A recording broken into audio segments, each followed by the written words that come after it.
All right, everyone, we are live on YouTube a little bit early tonight. And Janet, you're host again, so you can do what you got to do.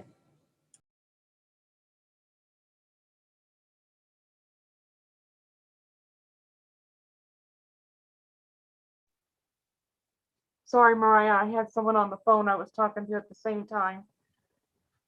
Okay, so,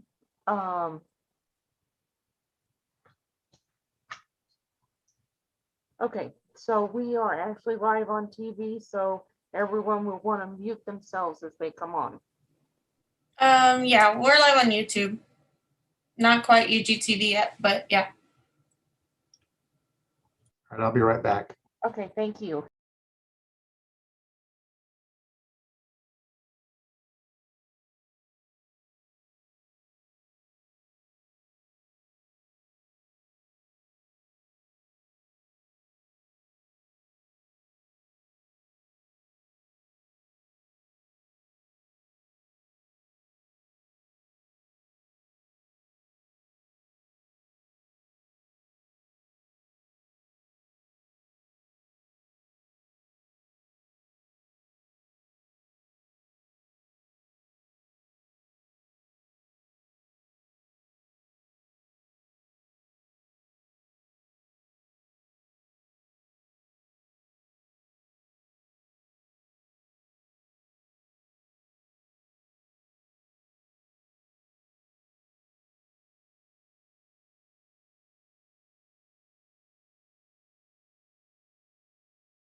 getting ready to start UGTV here in a second. All right, thank you.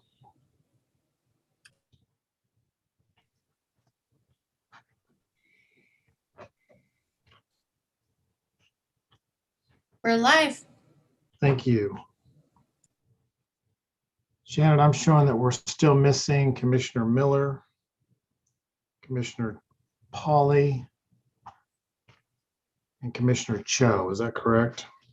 Yes, I'm not sure Commissioner Cho is going to be with us, but I know that, Okay, Commissioner Miller was and Pauly were both on the CMIP call.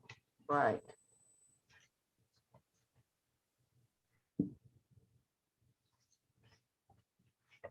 Gunner staff tonight will just be you and Byron. Is that correct? And Martin?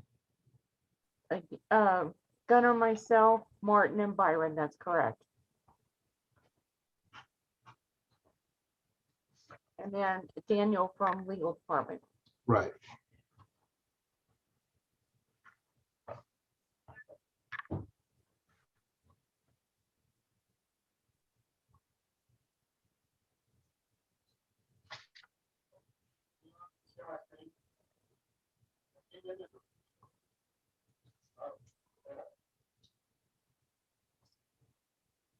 So we've got a quorum. Is that correct, Janet? That is correct. And I do have 6 o'clock. Good evening, everyone. I want to welcome you to this virtual Board of Zoning Appeals meeting. My name is Jeff Carson. I'm going to be the chairman of tonight's meeting. Make a few introductions before we start the meeting. I have Commissioner Jim Ernst, who is serving as the vice chair of Board of Zoning Appeals. Gunnar Hand, the director of land use and urban planning. Janet Parker, who you will be hearing a lot of this evening, is the executive assistant to the Department of Land Use and Urban Planning.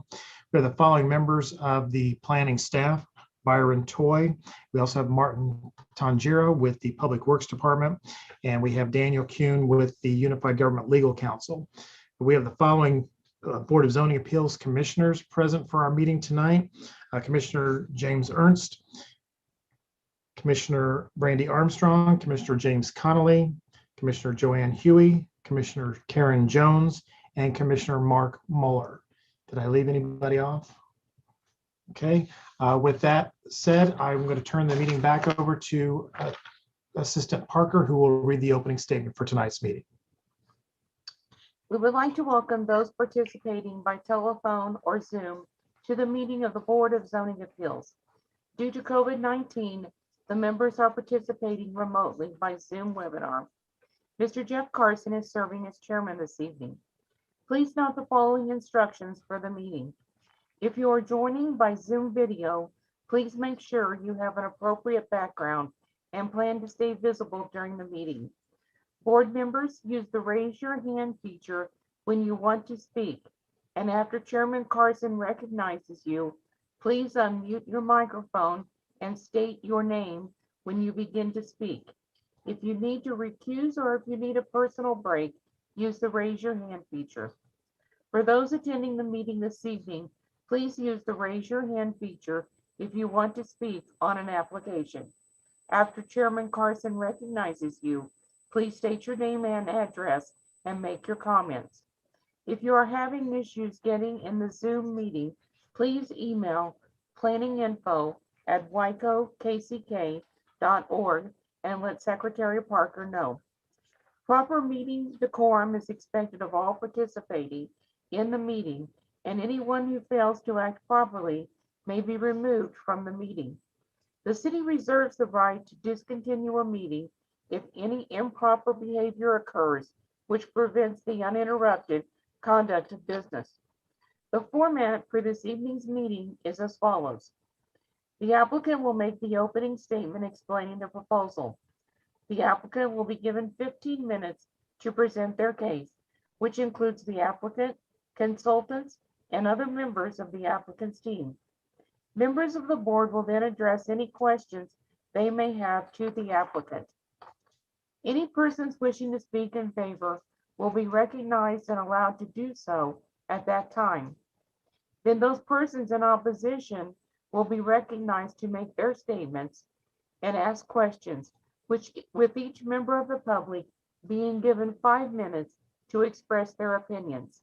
Time may not be shared between speakers. A speaker's time may be extended in 5-minute intervals by a 2/3 majority vote of the board. The applicant will then answer questions and make a closing statement. The public hearing portion of the meeting will be closed, and the public will only be allowed to address the board if a question is directed to them. The staff will make their recommendation. The board will discuss the application and make their decision with a brief statement of the reason for the motion preceding the making of the motion. Motions to approve shall include the staff stipulations unless otherwise stated in the motion. Mr. Chairman, our first application is appeal number 2397, Monsignor Stuart W. Sweatland with Donnelly College for property at 608 North 18th Street. Does any member of the board have any contact to disclose with regard to this application? No. No. No. Mr. Chairman, I would remind the board that this application was heard in detail at the December meeting and was held over for the applicant and the staff to meet. Okay, thank you. And Janet, for the record, could you please show that Commissioner Miller and Commissioner Pauly have joined the Zoom meeting? Okay, I'm going to go to Kathy Zielinski. Are you representing Donnelly College? No, no, I am somebody that lives in the neighborhood. Okay, well, I will get to you in just a moment then. I just need the applicant to raise their hand so I can recognize you. Oh, I'm sorry. Okay, Christine Sutherland, I'm assuming you're here representing Donnelly College? Yes, I am. Okay, great. If you could, please go ahead and start off with your name and address, please, and tell us about this project again. Yeah, my name is Christine Sutherland. My address is 3737 Wyoming, Kansas City, Missouri, 64111. And I don't know if this screen includes the staff report, and I can quickly update everyone. Looks like it probably does. Or I can share my content. But the staff report included everything that I needed. Do you need permission? Yeah. I mean, do you need to share your screen for any reason? No, as long as we are showing the staff report, just Okay. to help talk through the scopes. But we heard all of the concerns and questions at the last December commission and appreciate everyone's thoughts and time. And then Gunnar met with us immediately, and Byron, appreciate the time, and Shanna the next day. So after some good discussion, we were able to come with a solution that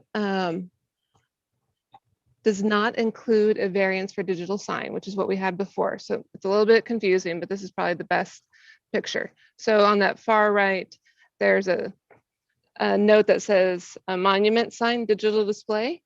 So we talked with staff, and that is in compliance and does not require a variance. So that's great. And we no longer have a variance for digital signage. So that is off the table. And then, so we did discover that there are two signs that are elevated on the west and the east side of the property that are technically incidental signs, which require a variance for illumination. And the illumination portion is the red letters that you will see in that little photograph that's there. And then there's a thin line below it, which looks like a gray line in the daylight. So that's the only thing that's illuminated. We agree to comply with the time frame that is required as part of the staff report. So it is this one that is a variance for size and illumination. And then the other one was just the illumination that faces the garage. Can you go back up one page? So the reason for the two signs is obviously 18th Street, coming down 18th Street, notifying people at the street level of Donnelly College. And then on the northwest corner, immediately, which isn't on this plan, to the north of it is the parking deck. So we want to make sure that we clearly identify to the visitors that are parking in our parking deck, that that's the main campus entrance, and then people can come into the campus so that they know where to go. And as you can see, it's actually on a little site wall that's set back a little bit. So it should be fairly unnoticeable. And again, we would keep those to the illumination hours that's required. Hopefully that wasn't too confusing and helpful. I don't think so, but we'll find out. Okay. Any questions for the applicant tonight? Okay, I'm not seeing any from the commission. I'm going to go ahead and open up the public portion of the meeting. Is there anyone in the audience that wants to speak in favor of or in opposition to this request? Please raise your hand electronically and I'll call on you. Anyone here tonight to talk on this one? Okay, I've got Miss Zielinski. Go ahead and unmute yourself, please. There Okay. you go. Yes, ma'am. Hi, this is Kathy Zielinski, and I live at 622 North 20th Street, Kansas City, Kansas 66102. So this is very close to the northwest corner where that sign is intended to be. And you said it's set back a little bit. I didn't know, I was wondering if it would be visible from my house. And I Name saw, what? Go ahead. oh, I was just going to ask you, what was the address? And I can pull it up and share my screen. It's 622 North 20th Street.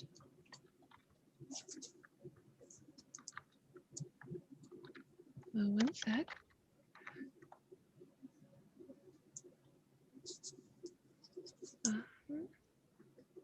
Oh, thank you, Gunnar. So it is that one right there. Yes.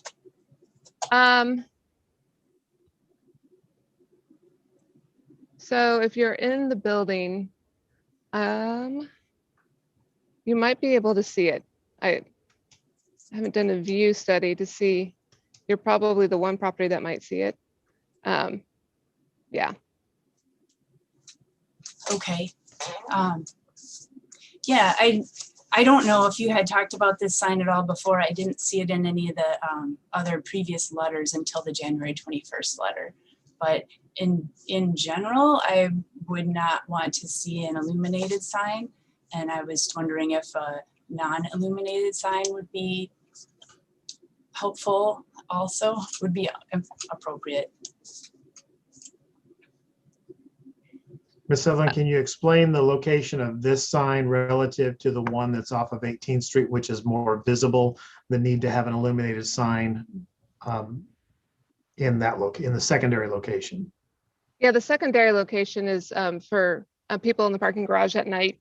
There's nursing students that would go to the Marion Hall and have night classes just to light the, to notify that location.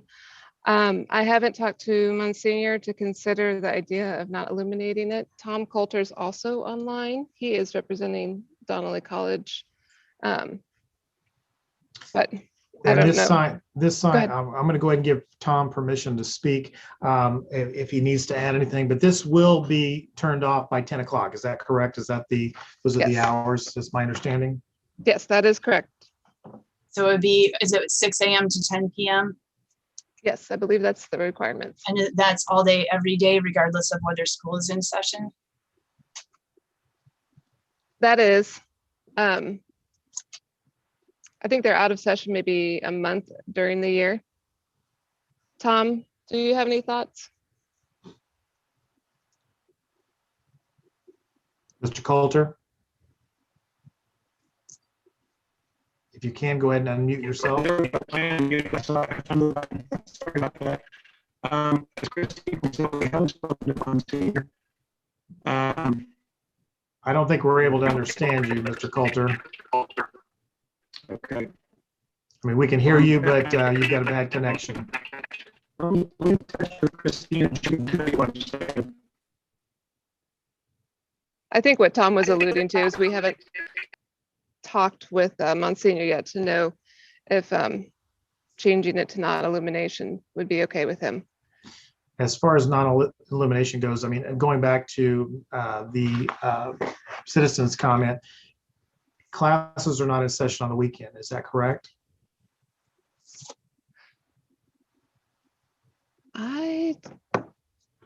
I think that they might actually have Saturday classes, but But they wouldn't have them in the evening, I would imagine. I don't believe so. And has anyone done any type of study with regard to how bright the illuminated sign is in the evening and what the reach of that sign would be? We have not in terms of that, but I can stop by the other sign and the illumination would be not as bright as the sign that's already installed. Mr. Chair, there is a lumens requirement in the code that it cannot exceed. Okay. Okay. Ms. Zelinski, did you have anything else you wanted to add? I had another question. If it looks like the lights would not be moving at all. They would be just stationary. Yes.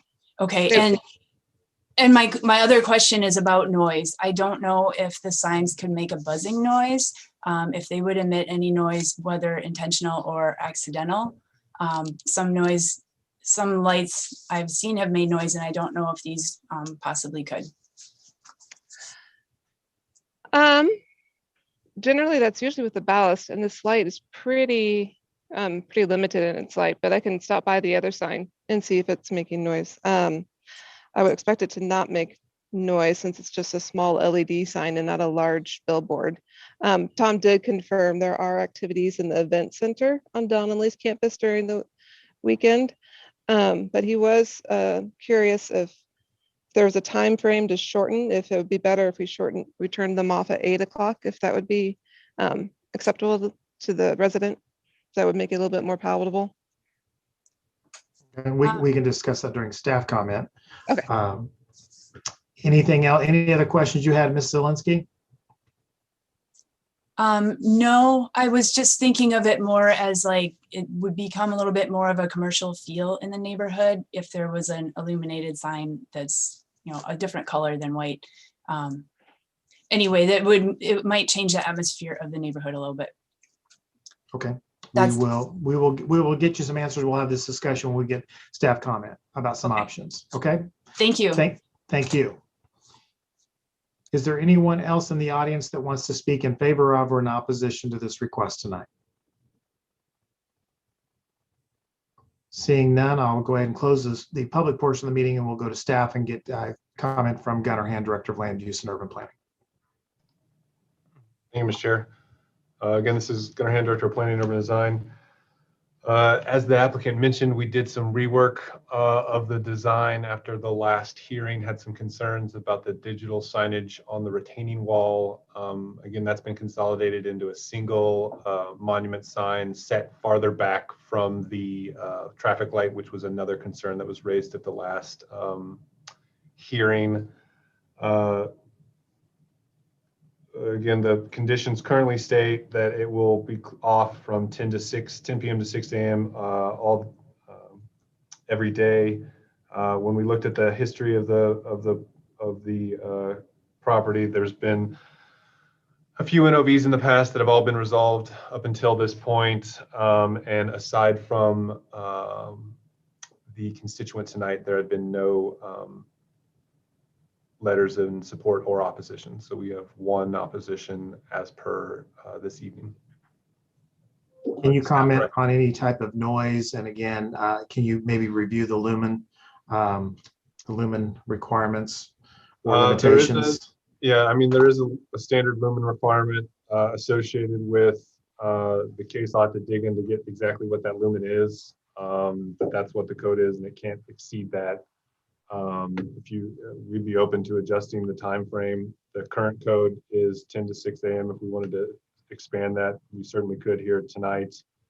Again, these are backlit and an LED line. So as I understand the mechanical systems behind that, there's not a lot of power going into it. So I don't think it'd make a lot of noise, if any, that you would perceive unless you're right up next to it potentially. But the LED certainly will not make any noise. Perhaps the back end lighting would, from my experience. And your recommendation is for approval? Recommend approval. Okay. Questions for staff?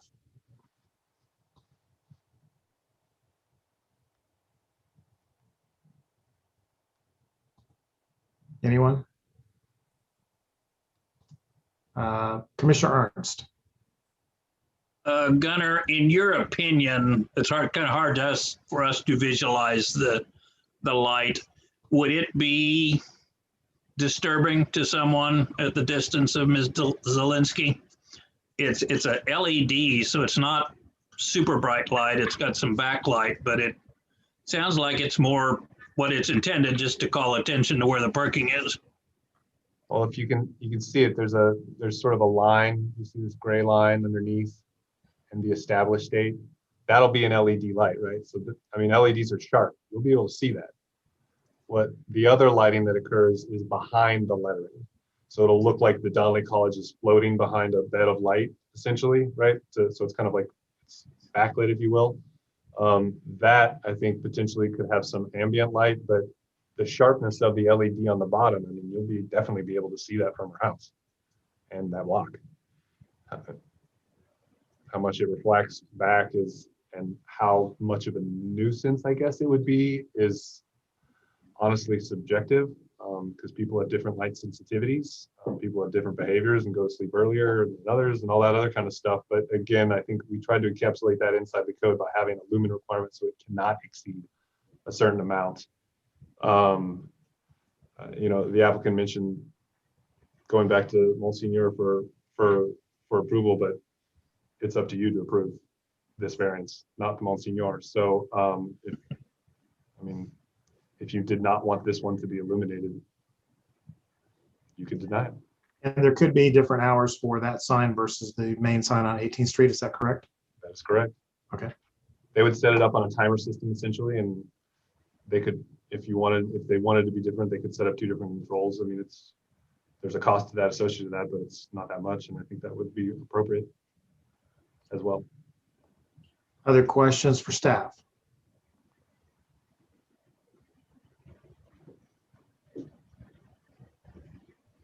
Okay, I'm seeing none. At this time, I'll stand for a motion.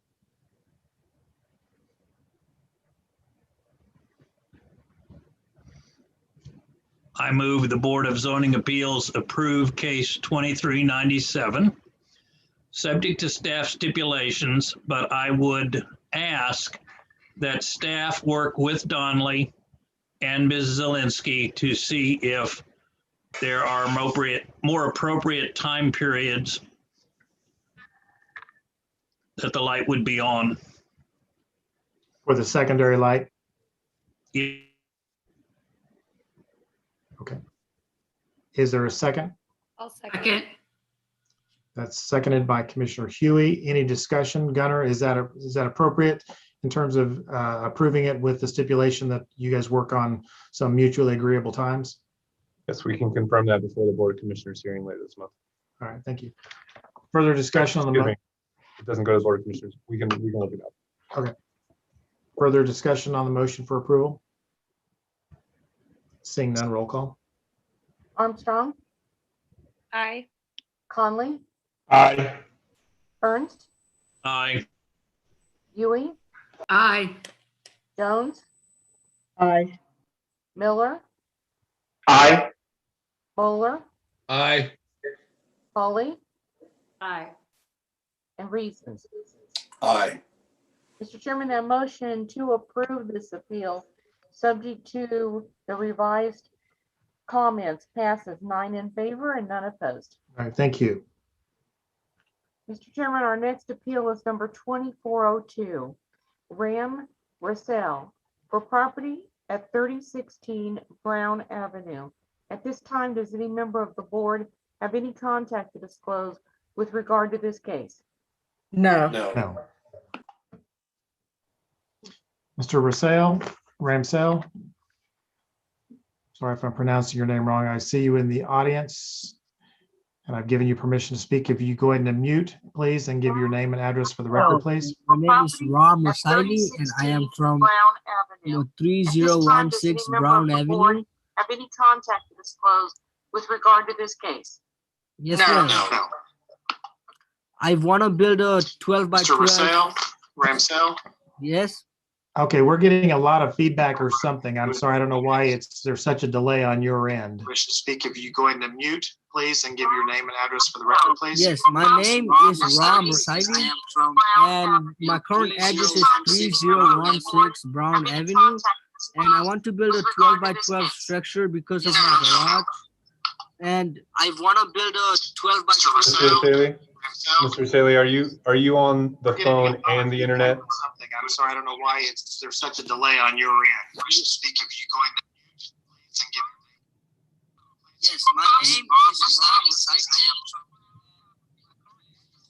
Musaidi. Okay, I'm gonna go ahead and mute him for just a second. Okay, Mr. Ramsali, do you have your phone on in addition to the computer? Because we're getting a lot of feedback and you're way behind what we're saying here. So I'm wondering if you've got two different devices that you're trying to connect to the meeting. So I want to go ahead and get that out and then allow you a chance to speak again. Hello, sir. Okay, I'm gonna go ahead and mute him for just a second. Okay, Mr. Yes. Ramsali, do you have your phone on in addition to the computer? Because we're getting a lot of feedback and you're way behind what we're saying here. So I'm wondering if you've got two different devices that you're trying to connect to the meeting. So No, sir. I want to go ahead and get that out and then allow you a chance to speak again. Yes. I only have one device connected, which is my laptop. Hello, sir. I'm gonna go ahead and mute him for just a second. Okay. Mr. Yes. Ramsali, do you have your phone on in addition to the computer? Because we're getting a lot of feedback and Mr. Chair, do you want to ask him to hang up and call back in? Yes, sir. Sir, I'm going to need you to hang up and then dial back in, and we're going to move on to the next case. And then when you get back online, we'll recall your case and hopefully you'll have a better connection. Okay. All right. Looks like he's dropped off the meeting. Janet, so could you go ahead and call the next case, please? Yes, our next appeal is number 2407. Montserrat Perez Mera, at 3500 North 32nd Terrace. At this time, does any board have any contact to disclose on this case? No. No.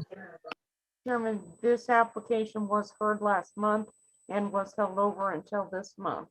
Yes, I thank think you. because we could not hear the applicant last month. Correct. And I do see the applicant in the audience. Can you go ahead and give us your name and address, please, for the record? Hi, my name is Montserrat Perez Mera. I'm representing 3500 North Terrace, 32nd, 66104. Okay. Could you go ahead and tell us what you'd like to do here? I would like to place a shipping container that is 40 by 8 to put recreational vehicles in there. Okay. And do you have anything else stored on that property right now? Is there anything else? No, besides an RV. Okay. And what's the status of the RV? What is it doing on the property? It's just for, we just store chairs and tables in there for afternoon cookouts. Okay. And why I'm looking at a photograph of it. Why do you need the tip out, pulled out? Is it being used for any type of living? Is anybody staying there? Are you using it for any camping purposes or anything like that on the property? No, we were actually cleaning inside of it. That's why we pulled it out, but it's not pulled out right now. Okay. Do you have any animals or anything like that are being stored upon the property? No. Okay.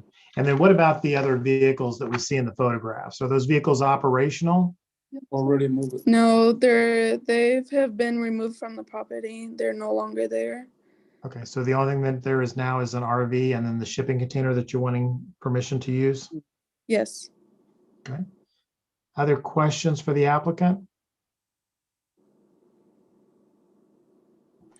I have. Yes, Commissioner Jones. Ma'am, I see that in the neighborhood meeting documentation, and this could be an error, it says 3500 North 32nd Street, as opposed to what our docket says, and that's 32nd Terrace. It's 32nd Terrace. Yes, 32nd Terrace. Okay, so then probably Gunnar and Janet, just be aware that in the neighborhood meeting documentation, it does say street as opposed to terrace. I just wanted confirmation on the street address. Yes. It's 3500 North 32nd Terrace, Kansas City, Kansas 66104. Okay. I think we're just looking for clarification on the address, so we've got that. Commissioner Jones, do you have any follow-up? No, just since it's the neighborhood meeting, I thought it was an important clarification to make. Absolutely. Thank you for that. Any other questions? Seeing none, is there anyone in the audience that wants to speak in favor of or in opposition to this request tonight? Please raise your hand electronically and I will call on you.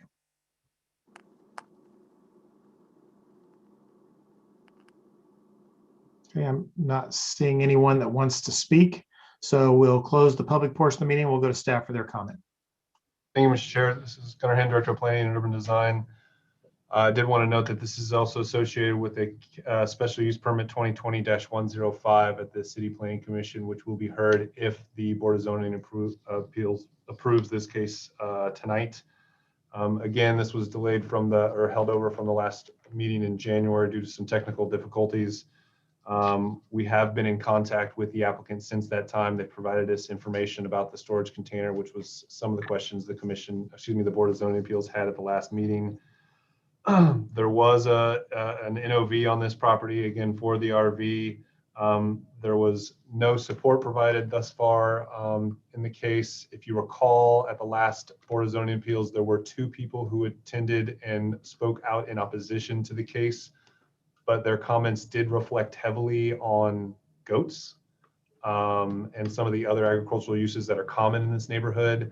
So I'm not 100% sure if those are relevant to this case, but certainly something to take into consideration moving forward. There are a couple of conditions of approval associated with this and the special use permit, namely that you'll see them in the special use permit, but namely that the shipping container, if approved, is laid down on an improved surface, so kind of like that gravel parking area within the property. We would also ask that the commission, the Board of Zoning Appeals and the commission later on at a later date, if heard later tonight, consider potentially addressing the cleanliness of the site. I think it has been cleaned up a little bit, but when staff went out there last week, it was still had a lot of debris and other things around there. The cars were gone, but there was still a lot of debris. So we could pick that up in an enforcement case later on to make sure that property is maintained. But it is also something we could apply here if you saw fit. But we recommend approval. Questions for staff? Dile que están 2 grillos, son lo único que está ahí. Ms. Mara, did you have a comment? No. Dile que nomás están 2 grillos. Yeah, I'm going to go ahead and mute you then, because I can hear somebody in the background. Any questions for staff? Okay, seeing none, I will stand for a motion.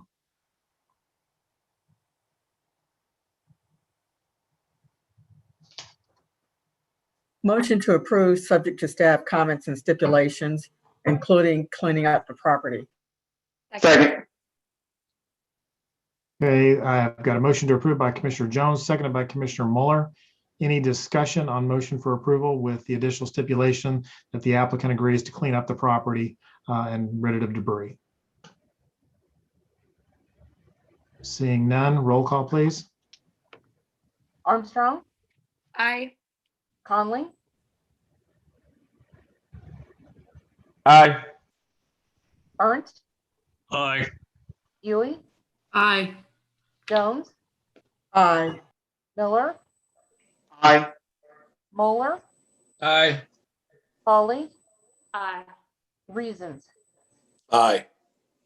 Mr. Chairman, that motion to approve this appeal, subject to the staff's comments and the applicant agreeing to continue to clean the property up, passes 9 in favor and none opposed. Mr. Chairman, Jeff, you're muted. Excuse me, ma'am, your application has been approved and we'll see you at the Planning Commission for the second portion. Mr. Chairman, do you want me to keep going or do you want me to go back to the previous application? Let's go back to Mr. Rumselli. Okay, appeal number 2402, 3016 Brown Avenue. Yes, ma'am. So my name is Ram Rasaili, and I am the current owner of 3016 Brown Avenue. And I am trying here on a Zoom with y'all for a storage room, aka 12x12, because I need a place to put my car in because my garage is full of stuff. So like hardware stuff. So I need to transfer it to a storage room. So my car, I have two cars. I left one of my cars in Houston, Texas, where I used to live at with my parents, and I brought one here. So that's why I want a 12 by 12 structures. Okay, thank you. Is there any questions for the applicant? I'm sorry, Commissioner Jones. Mr. Rasali, I'd like you to address, please, there are multiple questions that you failed to answer that staff had for you, and that's probably why there's a recommended denial in this case. And so my question to you is, why didn't you provide answers to staff's questions? Because there are more than 7 questions here. They didn't ask me no questions, ma'am. You said you didn't get the question, sir? No, I didn't get it because I checked on my email every single day. If they send it to me on email, I didn't got no questions. Okay, that's interesting because there are some questions that are responded to, and so I guess we'll just have to see what staff's response to that is. Okay, ma'am. Other questions for the applicant?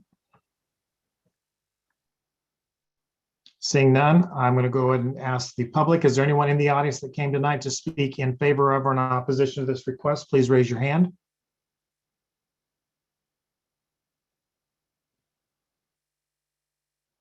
Seeing none, I'll close the public portion of the meeting. We'll go to staff and get their comment. Thank you, Mr. Chair. This is Gunnar Hand, Director of Planning and Urban Design. This application was submitted on our October deadline. We had to continue it for twice. We would have continued it a third time, but we've been practicing a protocol where for cases that are unresponsive, by the third month, we'll bring them, after several warnings, by the third month, we'll bring them to the Board of Zoning Appeals or the Planning Commission for denial if we don't have the appropriate information. Or, some people submit applications and then never follow up on them. So these things happen, which is fine. We didn't hear from Mr. Rasaili until late last Friday after hours. So we still do not have all the information we need for this case. Things like the reason why he needed a second garage, and it sounds like he's just filled up his current garage with more storage, which is something we would want to consider and factor into our decision-making process here, or certainly our recommendation. Additionally, things like this, we'd want to see sort of a site plan or a plot plan with where the garage was intended to be placed, potentially some elevations so we could understand the materiality. Again, this is a single-family neighborhood, so we want it to match the primary structure, and we want to make sure it did that, and so on and so forth. So there's just a lot of stuff that we had questions for, never got any answers for. I apologize to Mr. Rasaili. We sent multiple emails and calls and got no response. I don't know what to tell him. Other than, I guess, there's two things. We could, number one, we don't have proof of his neighborhood meeting. So this cannot be approved tonight, regardless. If the Board of Zoning Appeals wanted to hold over for another 30 days so we can get all the information and hear it next month, that would be my number one recommendation. If you wanted to move forward today, I think we would still recommend denial because there is a garage on the property already. And a second garage for more car storage. We would want to maintain that only a single garage was on the property. He does have a larger property. He could build a larger garage and remove this garage. There's a bunch of back and forth that we just didn't have the chance to discuss with the applicant. So we would request 30-day holdover if Mr. Rasaili would be okay with that. Okay. Questions for staff? Commissioner Jones. Gunnar, it sounds like, and you may have said it when you were addressing him saying he didn't get the email, but can staff get confirmation of his email address so that when you try to pursue this again, if we go that route, that you can be sure that the petitioner is getting the information? We use the email he gave in the application. But yes, we would love to confirm the email. And it is, I just want to clarify, it is incumbent upon the petitioners or the applicants to make sure that they're communicating with the staff. So if they're not hearing anything, the assumption that everything is moving right along is not the right one to make. That's correct. All right, thank you. Mr. Ramsali, do you understand the information before you tonight, that you haven't responded to the staff and we don't have any information to be able to approve your petition tonight? So we have two choices. We can deny it or we can hold it over, and then we can get the rest of the information that needs to be put together to give you, give your case the proper review and possible approval that it needs. Do you understand that? Yes, sir. And are you willing to accept the 30-day holdover and get this stuff put together and verify your email address and the information that you put forward? Yes, sir. Okay, I just want you to realize this application is incumbent upon you. You're coming to us for permission. We're not going to be pursuing you for information, okay? You need to provide it to the staff. If you don't, the next request will be for denial, and that's what we'll be doing. Okay, sir. Okay, so we're not going to be halfway doing it, okay? So either get everything put in or expect the denial next month. Okay. All right, thank you. Do I have a motion, Commissioner Jones? Let me just quickly give another piece of advice to the petitioner too. I just by chance am familiar with this property, and it was literally kept in immaculate condition. And since he needs to have a neighborhood meeting, I'm just sure the neighbors can see the difference in this property. When we look at these pictures and these weeds on the fence, I would strongly suggest that you get that cleaned up, because the neighbors, I'm sure, have noticed the difference. Okay, thank you. Now I'll stand for a motion. I move to hold over for 30 days to give the I have a question. I'm sorry. Yes, Mr. Connolly, I just saw it. Excuse me. I'm going to come back to you in just a second, Commissioner Armstrong, but Commissioner Connolly, go ahead. This question is for Gunther. Does he have to have a meeting? We can't approve it anyway, correct? So next time you will ensure that he has a meeting? Would 30 days be enough time? The answer is yes, and he could have already had the meeting, but he just never provided proof of it. Okay. All right, thanks. Thank you. We'll go back to Commissioner Armstrong for that motion. I just moved to hold over for 30 days to give the applicant a chance to hold the community meeting. Okay, and get the necessary information. Okay. And that was seconded by, I'm sorry, was that Mr. Commissioner Moeller or Commissioner Reasons? Excuse me. So motion made to hold over for 30 days made by Commissioner Armstrong, seconded by Commissioner Reasons. Any discussion on motion to hold over? Seeing none, roll call. Armstrong, Aye. Conley, Aye. Ernst, Aye. Yui, Aye. Jones, Aye. Miller, Aye. Moeller, Aye. Foley, Aye. Reasons. Aye. Chairman, that motion to hold over this application until the March 8th meeting passes 9 in favor and none opposed. And that's for the applicant to submit proof that he held his neighborhood meeting and to respond to the questions in the staff report that were previously sent to him. Okay, thank you. Mr. Rumsali, we look forward to seeing you next month. You're going to have a busy month ahead of you. So we look forward to seeing you then. Thank you. Mr. Chairman, would you like to make an announcement about the City Planning Commission meeting, please? Yes, I will. Those of you that are here for the City Planning Commission, we are running behind with the Board of Zoning Appeals. Once we complete with the agenda, which we're getting close, we will have a 5-minute recess and then we'll convene the City Planning Commission at that time. Thank you. Mr. Chairman, our next application is Appeal BOZA 2020-047, Sarah Quinn, for property at 517 Split Log. Does any member of the board have any contact to disclose with regard to this case? No. No. Thank you. Okay, Ms. Quinn, are you in the audience? I am. Okay, please go ahead and give us your name and address, please, and tell us about your project or your request. My name is Sarah Quinn. My address is 517 Split Log Avenue, Kansas City, Kansas 66101. I'm requesting to be allowed to leave my backyard as is. It's currently fully concreted. I live across the street from an apartment complex, and on-street parking is hard to come by. So there's additional parking in my backyard driveway area. It's also a basketball court for my son, so that way he has a contained area to play in. I didn't know that there was a percentage requirement for concrete, I guess. But it's been there. I've lived here for 3.5 years and never had an issue. So I'm just asking for the appeal so that I can leave it as is and not have to pay to tear my backyard out. Okay. And did you pull any type of permits or anything when this was done? I didn't do it, so I don't know. It was done when you purchased the property, or?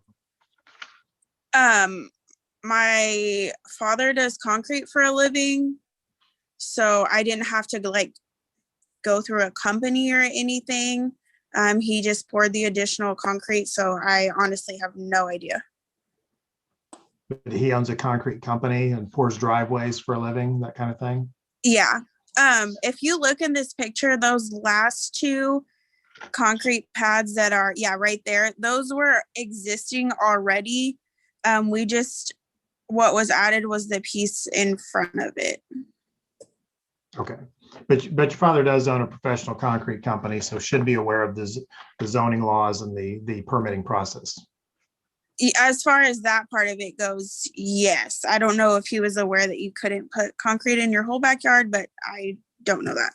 Okay, all right. Any questions for the applicant? Okay, I'm seeing one. Commissioner Jones. Ma'am, did you install the fence on both sides of the driveway, or was that already there? There was already an existing fence there, but it was pretty jank and old, and we had a pretty bad windstorm not too long after I had moved in that knocked a whole panel of it down. So I just went ahead and replaced the whole thing. It needed it anyway. The existing fence that was there was the same height. It was just like painted a maroon red color, and this is just plain wood. Have you had any neighbor complaints about your driveway? I have not had any complaints about the driveway. When I sent the letters out, I got a response from a woman that actually lives behind me that said if she needed to do anything, like to write a letter to you, that she would do that. But okay. And Ms. Quinn, do you have parking now at the front of your property, or is the only parking you have at the rear of your property? there is street parking in front of my house, but with the apartment complex across the street, there's usually not parking available. I have to park like way down. The end of my street is I-70. So usually before we poured the back, I would have to park like way down past that little white house. There's like an empty field down there. I would have to park down there. Okay, so you don't have any off-street parking at the front, just on street, correct? Correct, yeah. All right, thank you. Other questions for the applicant? Seeing none, is there anyone in the audience that came tonight to speak in favor of or in opposition to this request? Please raise your hand. I'm not seeing anyone, so we'll close the public portion and we'll go to staff and get comment from Director Hand. Thank you, Mr. Chair. This is Gunnar Hand, Director of Planning and Urban Design. As the applicant mentioned, this is for the a variance for the full paving of the rear yard. What is allowed by code is 40% of the rear yard or 1,000 square feet, whichever one is greater. This represents 100% of the rear yard, approximately 1,300 square feet of area is completely paved. I would note that the current zoning of the property only requires 2 spaces. This provides 4+ if you double in, maybe even more than that. Maybe even do 3 long ways if you needed to squeeze them all in there to that in addition to that existing pad, as the applicant mentioned when we were looking at the photos. There is a history of NOVs on this property before the current owner, there's been about 4 since the current owner, the last one being for this parking in the rear, which is how this case came to us as a variance. As this is what we would describe at staff as a self-imposed hardship, i.e. it was done and they're asking for retroactive permission, and that we probably wouldn't support this if they had asked for permission to begin with, we recommend denial. I'm sorry, were you referring to me as the current owner and having 4 NOVs? There's a history of 4 NOVs in the past 4 years, yes. So we're gonna go back and forth with questions? I've muted the applicant, Commissioner Connolly. Questions for the director? So Gunnar, just for clarification, you said there's been 4 NOVs in the past 3 years at this property. Do we know what they are? I believe one was like weeds, one was a fence, and then I can't remember the third one, but the fourth one was the for the driveway. They've all been resolved except for the NOV, for the last NOV, which is why we're here tonight. All right. Other questions for Director Hand from the commission? Excuse me. I've got one. Commissioner Connolly. Commissioner Connolly first, and I'll go to Commissioner Miller. Hey, Gunnar, my question is, if we do not approve this, how long does the petitioner have to break this up? Can we give him a time limit, or is there a certain time frame? You give them a time limit. We expect no more than 6 months. No more than 6 months? Okay. And just to clarify, I apologize, I didn't have this at my fingertips earlier. I looked at the staff report. There's been 4 notices of violation in 2018, 2019, 2020 for weeds and fence disrepair. Again, the last one being for the driveway. All right, thanks. Thank you. Commissioner Miller. I guess my question is just because I know this street in that area, and it can be hard to park. I mean, do we take any of that into consideration when we think, I mean, Gunnar or Director Hand, I know we say that we would have denied this had they tried to get a permit or anything or gone through the process prior, but do we take any of that in consideration when we give those permits? Because in my opinion, just knowing that area, that's truly the only way to park on Strawberry Hill half the time.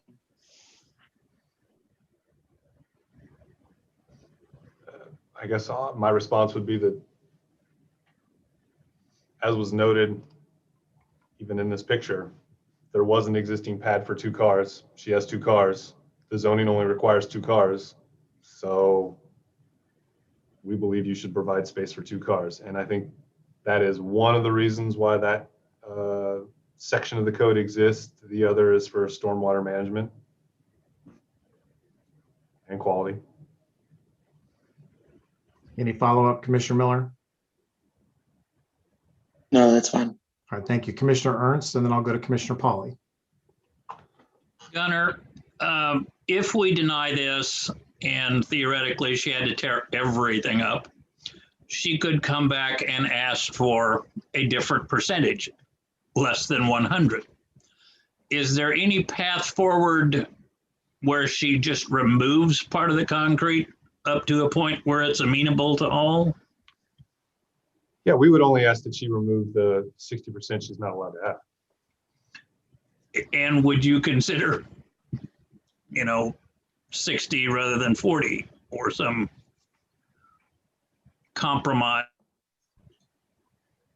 And if not, that's fine. I'm just saying that's an awful lot of concrete to tear out, given the situation Mr. Miller pointed out. It's just a bad place to park. I mean, honestly, I think I think the safest thing would be to stick to the letter of the law on this one, because it is very specific and it is very, it's different for every property. Every parcel is a, generally different size. And so that 40% means a little bit different. Again, maxing out 1,000 square feet. So you could see how if 1,000 square feet was larger been 40%. I could see how we could let that slide if we did the math, and I think that's what it would be of the two. But I would say we would. This one is a hard one to create ambiguity for special instances. I think it would be safer to stick to it. Fair enough.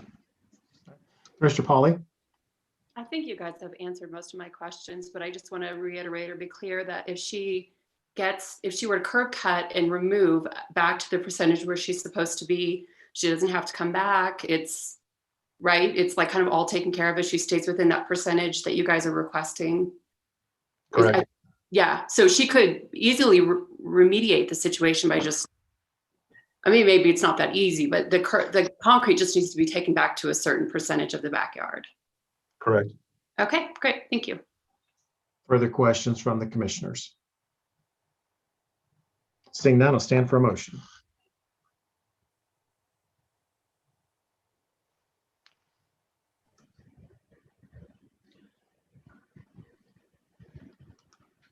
Motion to deny. Second. Which, Sorry. Mr. Connolly, was that good enough, or did you want to add anything else? Okay, you're on mute, but I've got a motion to deny made by Commissioner Connolly, seconded by Commissioner Pauly. Is there any discussion? I have a question. Commissioner Reasons. So by us denying this, does she have to now remove everything, or is this something that she now can work with Gunner and his team to get it back to the 60% if we said deny it?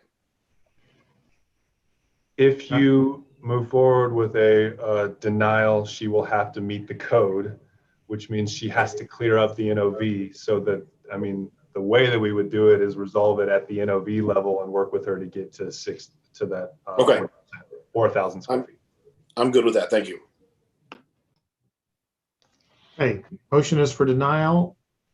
Any question, or excuse me, any further discussion? Seeing none, roll call, please. Mr. Chairman, I need to ask for a reason for the denial. Is it what was in the staff report that they created their own hardship? Commissioner Connolly? Correct. Thank you. Thank you, Commissioner Connolly. Roll call, please. Armstrong.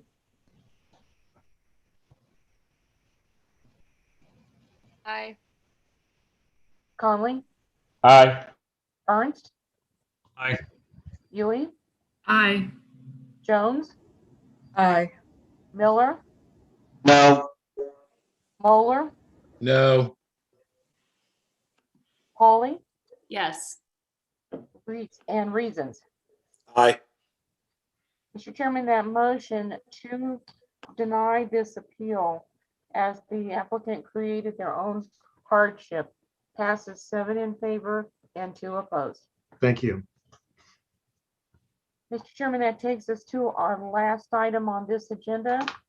It's appeal BOZA 2021-001, Jose Angel Martinez, for property at 1801 State Avenue. Does any member of the board have any contact to disclose with regard to this application? No. Thank you. Okay, Mr. Martinez, I see you in the audience, and go ahead and unmute yourself, please. Give us your name and address, please, for the record, and tell us what you'd like to do.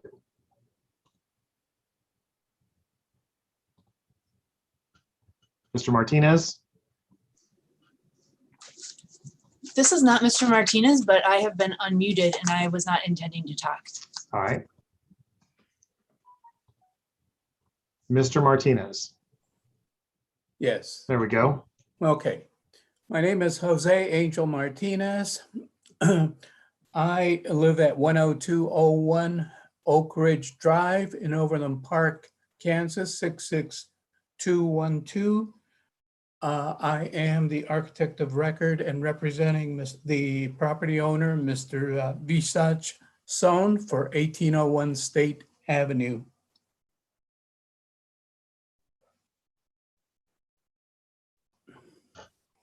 You want to tell us about this project, sir? Yes, this is the third time that we've been, well, actually it's more, but before the Board of Zoning Appeals, the we had previously requested a petition to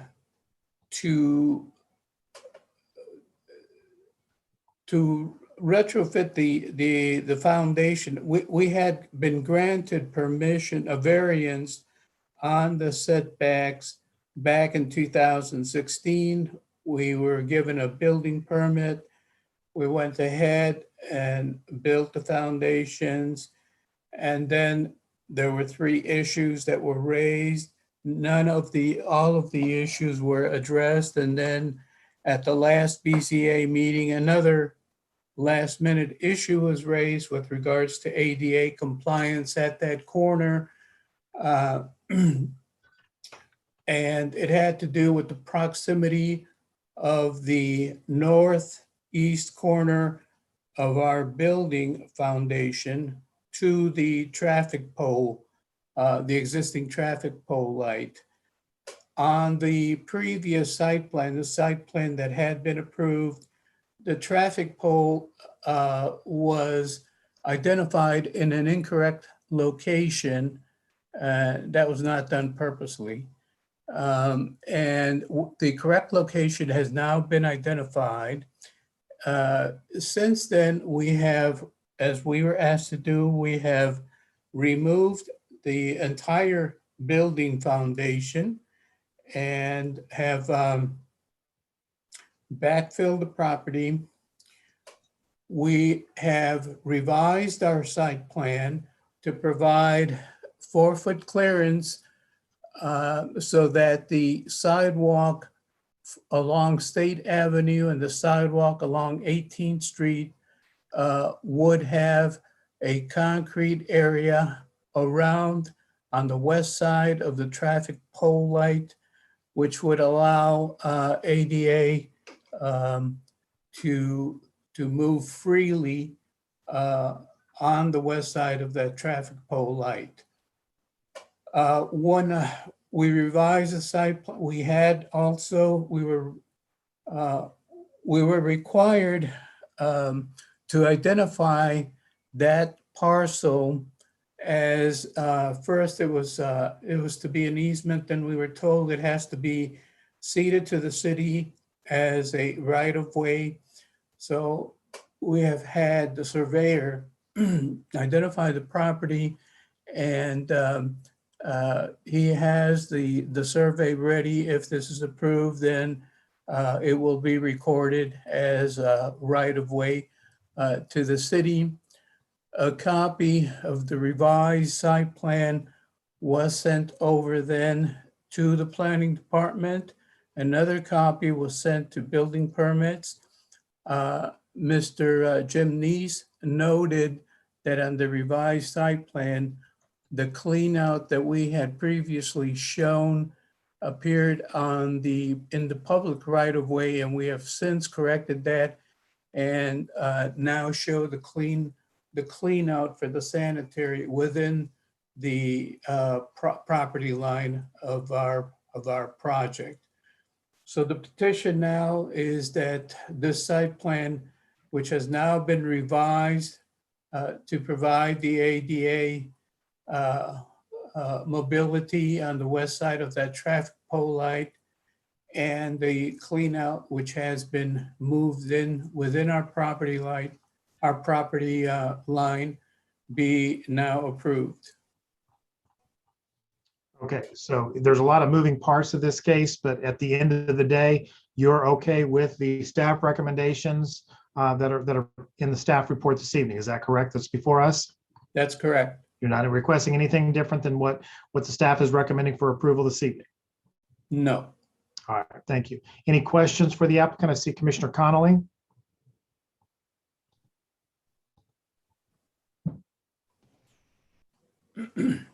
Nope, you had it and then you went back on mute. Okay. There you It's go. kind of what you said, Chair, because I'm just kind of familiar with this.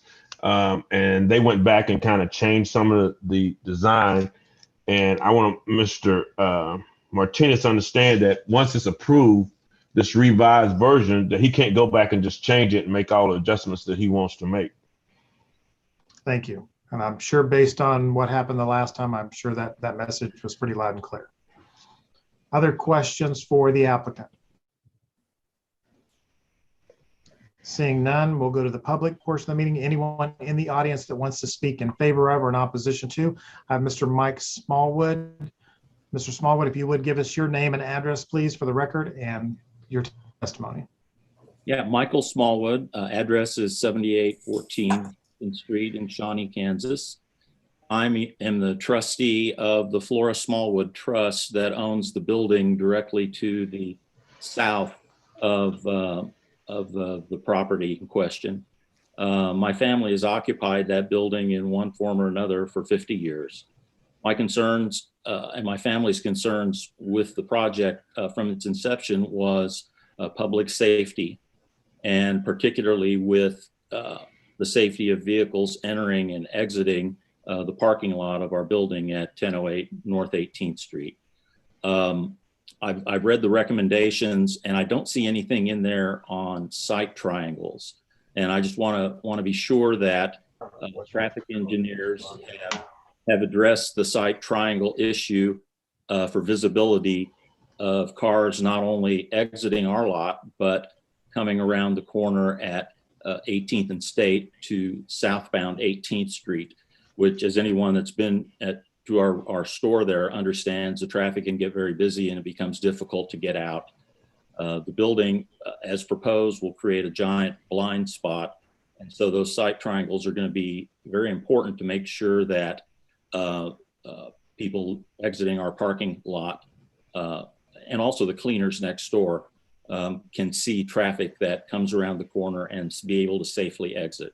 So that's my question. Have traffic engineers evaluated the site triangle at those corners? I know that the UG code in section 8-198 has specific guidelines on site triangles at intersections. And I know that KDOT has site triangle information that is required from exits from parking lots such as ours at 1008 onto 18th Street. Okay, we'll try to get you some answers to that, Mr. Smallwood. Thank you for speaking. Anyone else that wants to speak in favor of or in opposition to this request tonight? Seeing none, I'll go ahead and close the public portion of the meeting. We'll go back to Mr. Martinez. Did you have a comment you wanted to make about the site triangle? Yes, Mr. Smallwood is raising an issue that was amply discussed at the first 2 or 3 BZA meetings, and it was addressed, and it was when it was approved in 2016, it was with the full knowledge that the site triangle could not be met if this site was to be developed. And it was approved knowing that. So this is an old issue. Okay, thank you. I'm going to go ahead. Any additional questions before we go to staff from the commission? Okay, let's go ahead and go to the staff for Director Hand's comments. Thank you, Mr. Chair. This is Gunnar Hand, Director of Planning and Urban Design. I'll keep this one brief because I think Mr. Martinez spelled it out pretty succinctly. This effectively is a rehearing of the 2016 approval that this body gave to this case with an updated site plan with all the adjustments that we just talked about. In fact, it has moved the building footprint a little bit to the west by about 1.5 feet, improving the site distance triangle, even though it was not met, improving it from the previously approved plan for both the 18th and State corner and Mr. Smallwood's property to the south. The planning, engineering, and county engineer have reviewed this project with the planning department, and we recommend approval. Questions for the director? Mr. Conley, I see you unmuted. Do you have a question or? He answered my question. All right, thank you. Any questions for staff? Seeing none, we'll stand for a motion. I move the Board of Zoning Appeals approve case BOZA 2021-01 as meeting all the requirements, subject to staff stipulations. Second. Okay, motion's been made for approval by Commissioner Ernst, seconded by Commissioner Connolly. Any discussion on motion for approval? Seeing none, roll call. Armstrong, Aye. Conley, Aye. Ernst, Aye. Ewing, Aye. Jones, Aye. Miller. I'm sorry, did you say aye? Aye. Moeller, Aye. Polly, Aye. Reasons. Aye. Mr. Chairman, that motion to approve this appeal, subject to the staff's conditions, passes 9 in favor and none opposed. Okay, thank you. And Janet, I believe that does conclude our agenda. Is that correct? That is correct, sir. Okay, for those of you waiting for the City Planning Commission to begin, we will take a 5-minute break and we'll get started for you. And hopefully we'll get through our agenda relatively quickly tonight. Thank you for your patience. We'll see you in about 5 minutes. Thank you.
Do we have everyone back?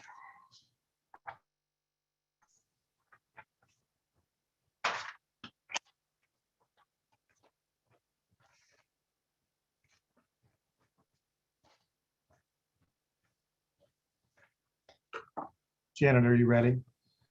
Yes, I'm ready, as long as we've got a form showing up here. I believe we have everyone.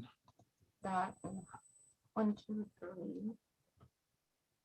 4, 5, 6, 7. Yeah, we're good to go. Okay, great. Thank you. I want to welcome everyone this evening to the February 8th meeting of the City Planning Commission. My name is Jeff Carson. I'm going to be your chairman this evening, and I want to make a few introductions before we start. We have Karen Jones on the call, who is the vice chair of the Planning and Zoning Commission. Gunnar Hand, director of Land Use and Urban Design. Secretary Janet Parker, who is the secretary to the Department of Land Use and Urban Design. We have Byron Toy with the planning staff, along with Martin Tangira with the public works staff. Patrick Waters is with us tonight with the Unified Government Legal Counsel.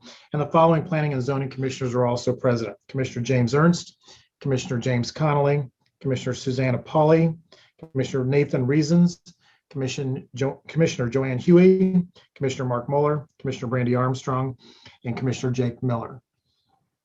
And I will now turn the meeting over to Secretary Parker, who will read the opening statement. We would like to welcome those participating in the meeting of the City Planning Commission. Due to the COVID-19 crisis, the members are participating remotely by Zoom webinar. Mr. Jeff Carson is serving as chairman this evening. Please note the following instructions for the meeting. If you are joining by Zoom video, please make sure you have an appropriate background and plan to stay visible during the meeting. Planning Commission members use the raise your hand feature to speak. After Chairman Carson recognizes you, unmute your microphone and please state your name when you begin to speak. If you need to recuse or if you need a personal break, use the raise your hand feature. For those in attendance, use the raise your hand feature when you want to speak on an issue. The chairman will recognize you when it is your time to speak. Unmute your microphone and state your name and address before giving your comments. If you have called in by telephone only, or if you are having trouble logging into the Zoom meeting, please email planninginfo@wicokck.org, as Secretary Parker is monitoring that email. Proper meeting decorum is expected of all participating in the meeting, and anyone who fails to act properly may be removed from the meeting. The city reserves the right to discontinue a meeting if any improper behavior occurs which prevents the uninterrupted conduct of business. The Planning Commission is a voluntary body of citizens which will review each zoning proposal.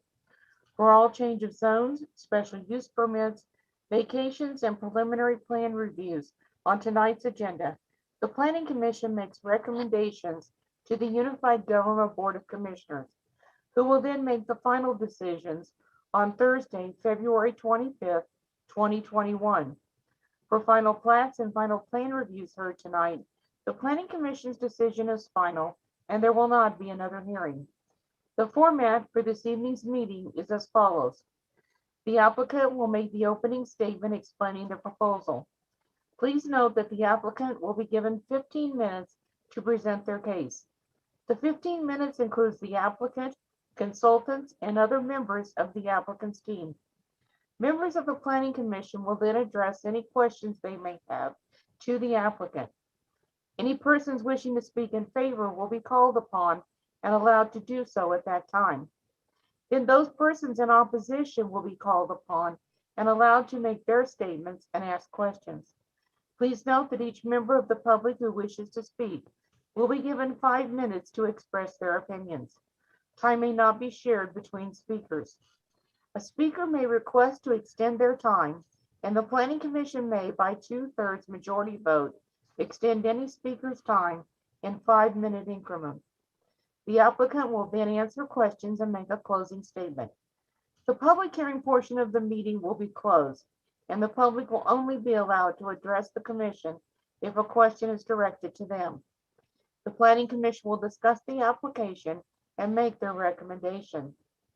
If persons in opposition want to formally protest a change of zone or special use permit, a means is available by a legal protest petition, which can be obtained along with the necessary instructions by emailing the Urban Planning and Land Use Department at planninginfo@wicokck.org tomorrow morning. Any application receiving a unanimous vote of recommendation by the Planning Commission will appear on the consent agenda of the Unified Government Board of Commissioners. Unless there is a request to remove an item from the consent agenda by the applicant, a member of the Unified Government Commission, or other interested parties, the Planning Commission's recommendation will be adopted. The consent agenda is heard at the beginning of the meeting at 7 p.m. The Planning Commission is required to disclose contacts about any item on the Planning Commission agenda. Before each item, I will ask if any contacts have been made, and members of the commission will be asked to disclose those contacts at that time. Please note that your opinions will be forwarded to the governing body for their consideration in making a final decision. In addition, those who receive notices for this evening's hearing will again receive them for the hearing on Thursday, February 25, 2021. Mr. Chairman, we do not have any applications on a consent agenda tonight, so we will consider the January 11, 2021 City Planning Commission minutes. Thank you. Any, well, I guess there wouldn't be any discussion over the consent agenda. Is there a motion to approve or any discussion about, well, let's get a motion to approve the consent agenda first. I move to approve the consent agenda. Second. Thank you. Motion to approve by Commissioner Armstrong, seconded by Commissioner Mueller, I believe. Is there any discussion on the consent agenda? Seeing none, roll call. Armstrong, Aye. Conley, Aye. Ernst, Aye. Ewing, Aye. Jones, Aye. Miller, Aye. Mueller, Aye. Pauly, Aye. Reasons. Aye. Mr. Chairman, that motion to approve the January 11th, 2021 City Planning Commission minutes passes 9 in favor and none opposed. Thank you. Mr. Chairman, we have 3 applications that we're going to hear together, and then we will vote on them separately. Master Plan Amendment MPL 2021-002, MP Turner Industrial LLC. Master Plan Amendment from Low Density Residential and Mixed Use from the Citywide Master Plan to Industrial Citywide Master Plan, and change of zone application COZ-0008, MP Turner Industrial LLC, change of zone from R1 Single Family District to MP2 Planned General Industrial District for additional property for the Turner Logistics Center for warehousing, distribution, and light manufacturing businesses, and Plat 2020-004, preliminary plat for 5 lots. All 3 applications are at 915 North 69th Street. Please include the following items as part of the record for this case: the city's currently adopted zoning and subdivision regulations, the official zoning map for the area in question, the city's currently adopted master plan for the area in question, the staff report and attachments dated February 8, 2021, the application, other documents, plans, pictures, and maps submitted by the applicant in furtherance of the case and contained in the official file, the notice in the Wyandotte Echo, and the notices to property owners. Does any member of the commission have any contact to disclose with regard to this case? No. No. Thank you. Is the applicant present this evening? If you could, please just raise your hand so I can call on you. Mr. Kratz? Yes, good evening, commissioners. Thank you. I would like to share a screen. We have some exhibits to share with you tonight. Okay.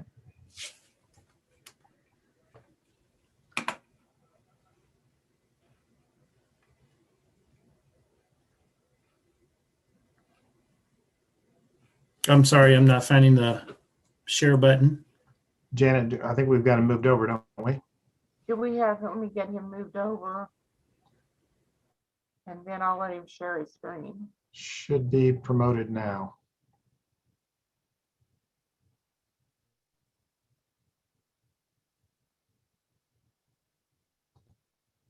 Oops. I think I might have moved the wrong person. Just a second, I'm sorry. I thought I moved him over. Mr. Kratz, are you still unable to share your screen? I pressed the share button and it says host disabled participant screen sharing. Okay. Now we'll What? get him. One moment. Okay, you're ready now.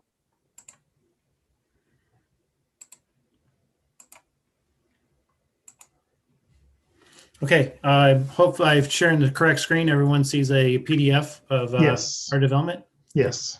Good evening, Commissioners. I'm James Kratz with North Point Development, 4825 Northwest 41st Street, Suite 500, Riverside, Missouri, 64150. We appreciate being before you again tonight. We were here last month for a similar case related to this development. But as you recall, we are looking at this piece of property here, and just to orientate everyone, I-70 is right here. Turner Diagonal College Avenue is here. State Avenue is to the north, and 65th Street is here on the right-hand side. Again, to recap, we have completed building 1. Our first tenant moved in early December, and the building 1 is 50% leased. And just to reorientate everyone, I-70 is on the left-hand side, and College and Turner Diagonal is on the far side of the exhibit here. And now we're going to look at buildings 2 and 3. So just to kind of reorientate everyone, 70 is now on our right-hand side of the screen, and College Avenue is here kind of at the bottom of the screen. And we have Orville Road running into our site, and building 1 here. We have the building 2, the pad side is under construction right now as we're preparing the pad. And building 3, you can see it on the right-hand side of the screen. The concrete for the floor is mostly poured. And also here on the left-hand side is the preliminary grading for building 4. And here kind of in the foreground is the preliminary grading for building 5, which we'll see here in a few minutes. The reason we're here tonight is to ask for a master plan amendment and rezoning for the area outlined in yellow. At our neighborhood meeting back in 2019 for the original rezoning for this case, a number of the residents asked us about when we were going to purchase their houses. So over the last year, we've worked with the neighbors along 69th Street, and we've been able to purchase all the houses with the exception of one. And that house is this one right here. We are still working with that property owner to purchase that house. And if we are able to, we would be back another time to rezone and another land use plan amendment for those properties. The area in white has already been rezoned. You might remember last month we were here for rezoning of the piece down here that was former KDOT right of way. So this changes the preliminary plan. So this is what we're proposing tonight. The area that we've acquired is generally in this portion of the site. One of the few things we've done is we've rotated building number 4. So on the previous plan, the loading docks were on the north side of the building, facing State Avenue and the adjacent development there, and also the adjacent apartments. So we've flipped that building 180 degrees. So now the front of our buildings face towards State Street, and then the loading dock areas are screened within our development. We're also showing building number 5 over here, which would front on Turner Diagonal, College Avenue, with the loading docks internal and screened. And if we were able to purchase the extra house up here to the north, the additional house, we would anticipate a building 6 of the same square footage of building 5 to be submitted in the future. And just to kind of step back and look where we were at, this was the original plan that was submitted. So we had 4 buildings at that time without the extra property. And then we can look at those kind of side by side here, comparing the two. So originally with the 4 buildings, we were about 1.5 million square feet. with the 5 buildings, we're about 1.7.5 million square feet. So it's an addition of about 241,000 square feet, combination of buildings getting a little bigger and then the additional building number 5. So we are here to ask for the master land use plan amendment, rezoning, and the preliminary plat for this development on the right-hand side. And we ask that you approve our request, and we can answer any questions you may have. All right, thank you. Any questions for the applicant?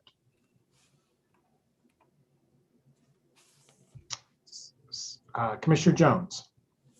Mr. Kratz, I'm just curious, is the hold up on the sale of the one house, what is that attributable to? Anything we need to be concerned about? No, we have just been working with the property owners. Sometimes the purchase of the houses just take a little longer to occur. We're just working with that property owner to come to agreement and finalize everything. Okay, thank you. Other questions? Seeing none, we'll open up the public portion of the meeting. Is there anyone on the call tonight that came to speak in favor of or in opposition to this request? Please raise your hand. I am not seeing any, so I'm going to close the public portion of the meeting. We'll go to staff to get Director Hand's comments. Hey, Mr. Chair, let me just start sharing my screen again real quick.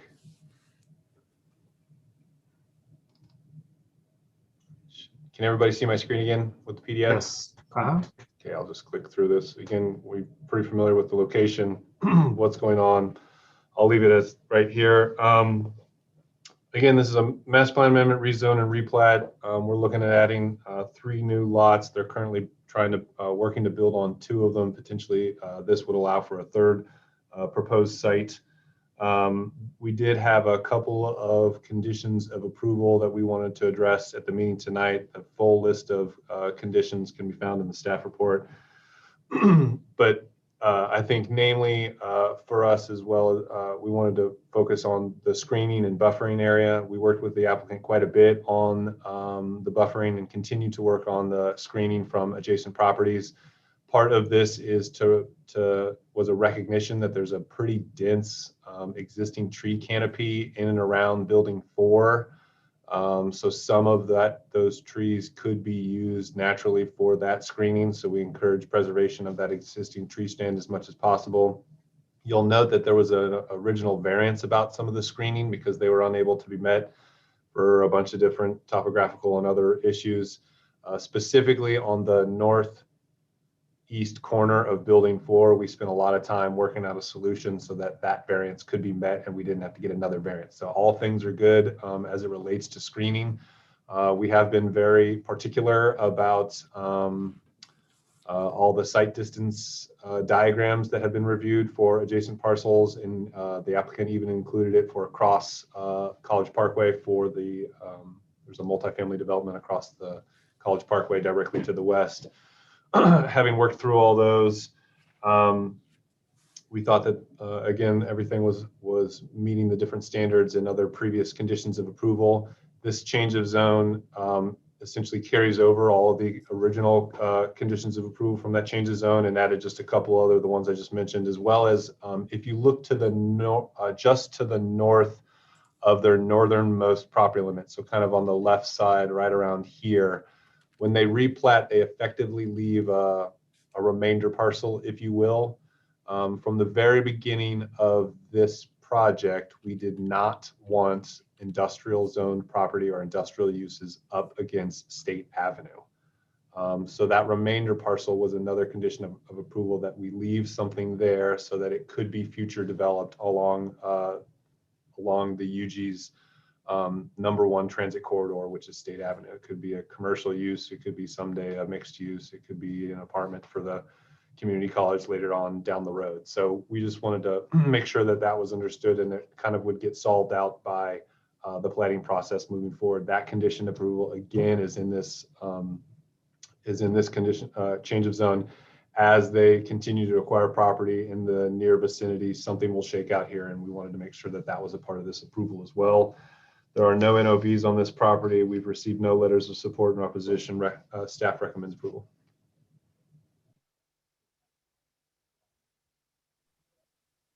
Thank you. Questions for Director Hand?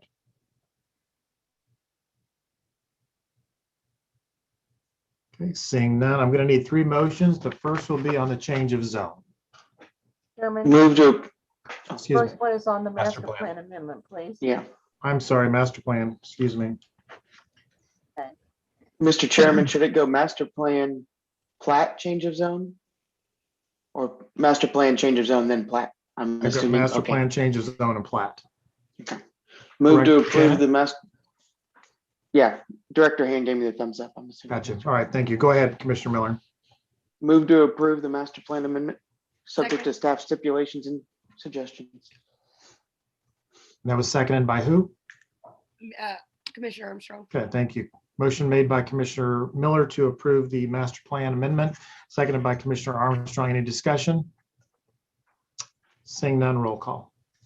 Armstrong, Aye. Conley, Aye. Ernst, Aye. Ewing, Aye. Jones, Aye. Miller, Aye. Moeller, Aye. Polly, Aye. Reason. Aye. Mr. Chairman, that vote, that recommendation to approve the master plan amendment passes 9 in favor and none opposed. Thank you. I'll stand for a motion on the change of zone. Move to approve the change of zone, subject to staff stipulations and suggestions. Second. Motion to approve made by Commissioner Miller, seconded by Commissioner Jones. Any discussion on motion for approval for change of zone? Seeing none, roll call. Armstrong, Yay. Conley, Aye. Ernst, Aye. Ewing, Aye. Jones, Aye. Miller, Aye. Moeller, Aye. Polly, Aye. Reasons. Aye. Mr. Chairman, that motion to recommend approval of the change of zone application, subject to the staff's conditions, passes 9 in favor and none opposed. Thank you. And now I will entertain a motion on the preliminary plat approval. Move to approve the preliminary plat, subject to staff stipulations and comments. Second. Motion to approve made by Commissioner Miller, seconded by Commissioner Armstrong. Any discussion on approval for the preliminary plat? Seeing none, roll call. Armstrong, Aye. Conley, Aye. Ernst, Aye. Ewing, Aye. Jones, Aye. Miller, Aye. Moeller, Aye. Polly, Aye. Reasons. Aye. Mr. Chairman, that motion to approve the preliminary plat passes 9 in favor and none opposed, subject to the conditions. Okay, thank you. And this will be heard once again on, excuse me, Janet, what's the date again? February 25th. February 25th at 7 p.m. Thank you. Thank you. Chairman, that takes us to our special use permits. The first one is SP 2020-100 Windy Oracle with M86 Elite Car Audio. Special use permit for a car audio installation shop at 1315 State Avenue.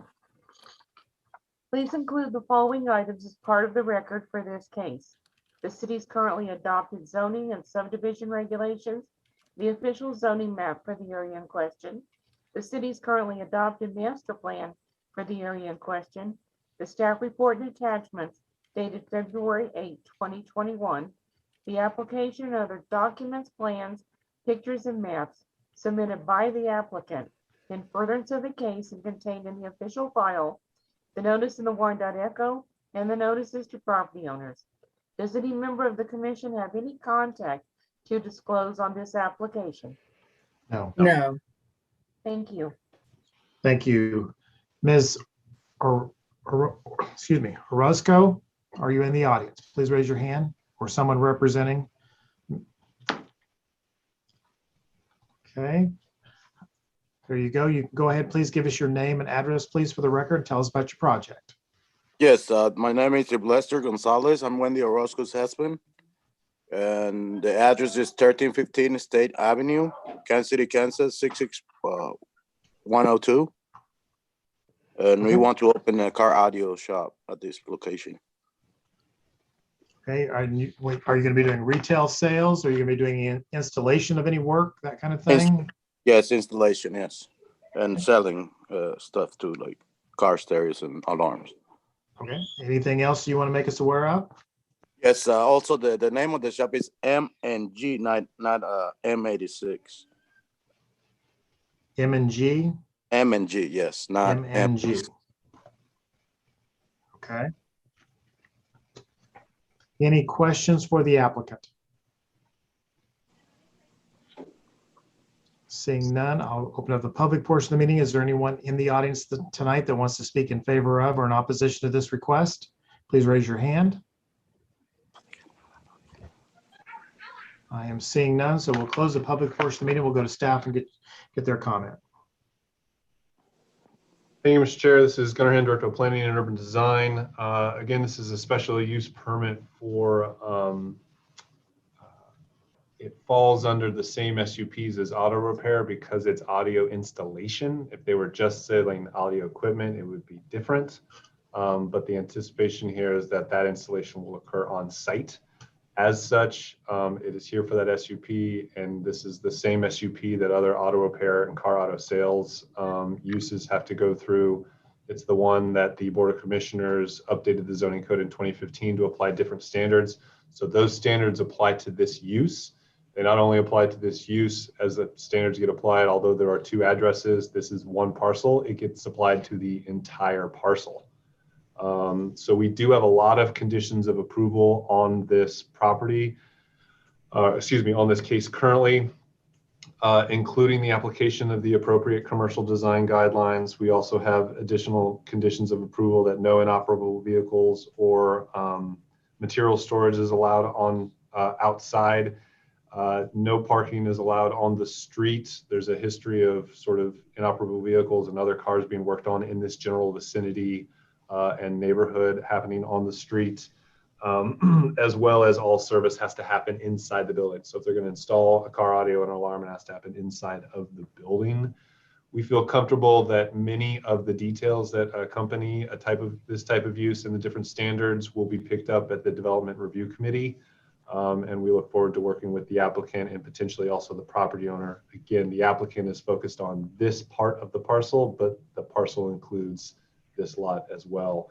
There's a long history of NOVs for this and other adjacent parcels that we hope we can clean up as we move forward into the DRC. So staff recommends approval for 2 years. All right, thank you.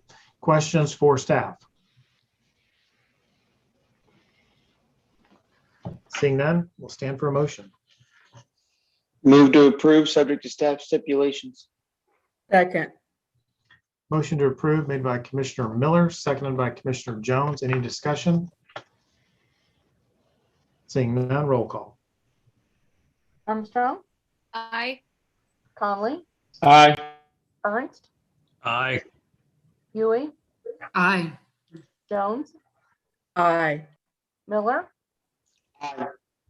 Moeller, Aye. Ollie, Aye. Reasons. Aye. Mr. Chairman, that motion to recommend approval of this special use permit, subject to the conditions in the staff report, passes 9 in favor and none opposed. Thank you. This will be heard once again on February 25th at 7 p.m. before the Board of County Commissioners. Mr. Chairman, our next special use permit is SP-2020-105, Montserrat Perez Mira. Special use permit for a shipping container at 3500 North 32nd Terrace. Please include the following items as part of the record for this case. Excuse me. The city's currently adopted zoning and subdivision regulations, the official zoning map for the area in question, the city's currently adopted master plan for the area in question, the staff report and attachments dated February 8, 2021, the application of other documents, plans, pictures, and maps submitted by the applicant in furtherance of the case contained in the official file, the notice in the Wyandotte Echo, the notices to the property owner, and the testimony given at the Board of Zoning Appeals meeting earlier this evening. Does any member of the commission have any contact to disclose with regard to this application? No. No. Thank you. Ms. Mara, are you still on the call? I don't see her, and I'm not sure. I tried to make it clear that I was going to be seeing her again at the next meeting, but I don't see her on this call. Gunnar, how do you want to handle? Mr. Chair, my recommendation would be to move forward. It's the same conditions of approval. This SUP is for the use of a container on a property. Again, the Board of Zoning Appeals earlier tonight approved a accessory structure without a primary. All right, thank you. I'm going to go ahead and open up the public portion of the meeting. Was there anyone here tonight that wanted to speak in favor of or in opposition to this request?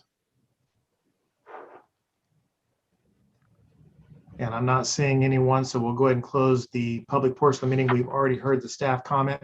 Are there any questions for staff on this application? Yes, Mr. Chair, this is Gunnar Hand, Director of Planning and Urban Design. There's just one that I wanted to mention, and we will follow up with the applicant since they're not present currently before this, if approved, moves to the Board of Commissioners, and that is that we see this as a temporary 2-year approval, and we would like to see a permanent solution, i.e. not a shipping container come back to us in 2 years. We've made that clear in the staff report. We will continue to make that clear to the applicant, especially before the Board of Commissioners. If All right, approved. thank you.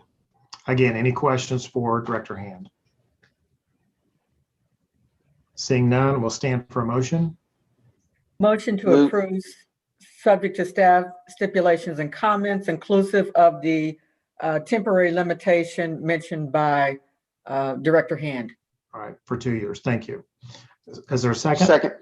Seconded by, motion made by Commissioner Jones, seconded by Commissioner Miller. Any discussion? Seeing none, roll call. Armstrong, Aye. Conley, Aye. Ernst, Aye. Ewing, Aye. Jones, Aye. Miller, Aye. Bowler, Aye. Holly, Aye. Reasons. Aye. Mr. Chairman, that motion to recommend approval of this special use permit, subject to the revised staff conditions, passes 9 in favor and none opposed. Thank you. This will be heard once again on February 25th at 7 p.m. before the Board of County Commissioners. Mr. Chairman, that takes us to our vacation applications. We are going to hear both of them together and then vote on them separately. Vacation application VAC 2020-001, Sean Cofer with Scannell Properties. Vacation of right-of-way at 9700 Leavenworth Road. This includes the east and west of the main entrance. And vacation application VAC 2020-002, SP Bennett Lake Development, LLC. Vacation of right-of-way at 9700 Leavenworth Road for the main entrance. Please include the following items as part of the record for these cases: the city's currently adopted zoning and subdivision regulations, the official zoning map for the area in question, the city's currently adopted master plan for the area in question, the staff report and attachments dated February 8, 2021, the application and other documents, plans, pictures, and maps submitted by the applicant in furtherance of the case and contained in the official file, the notices in the Wyandotte Echo, and the notices to property owners. Does any member of the commission have any contact to disclose on either of these applications? No. No. Thank you. Mr. Cofer, I've got you queued up to speak. If you go ahead and give us your name, address, please, for the record, and tell us what you'd like to do this evening. Yeah, thank you. I'm going to actually turn it over, if I can, to Seth Reese. He's got a presentation for us with Olson Associates. Yes. Thank you, sir. Mr. Reese, we need to move you over to a panelist. Okay, can you hear me? Yes, we can. Janet, do we have him promoted? Yes, I've got him promoted, and then I'm gonna allow him to share his screen. Okay, I've lost him on my screen, so I'm not sure where he went. There he is. Okay, thank you. I got him. Mr. Reese, you should be good now.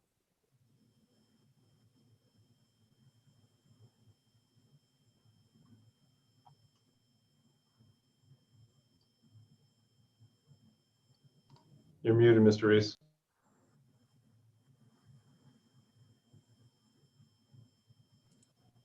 Sorry about that. Can you see my screen? Yes. Okay.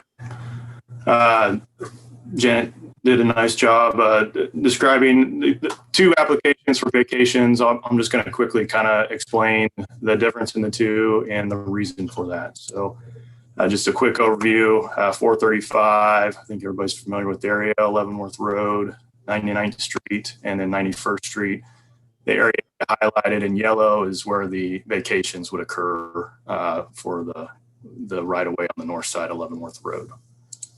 So this exhibit highlights the difference between the two vacations. The 2020-001 is the area highlighted in orange. That is the area that's being vacated. And then the area highlighted in green is the 002 vacation. The reason for the difference, there's different ownerships for both.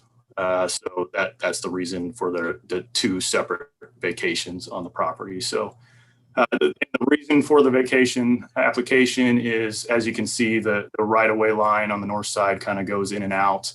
That was established back in the late 1980s. I think it was 1989 is when this deed was recorded, and it basically encompassed all the ground that was needed to grade the road improvements for Leavenworth Road, and also the storm that was installed. So what we're doing is we're cleaning that up, straightening it up to the standards that the city has now as far as the right-of-way width. To do that, as you can see, the right-of-way comes back and is a straight shot now along Leavenworth Road.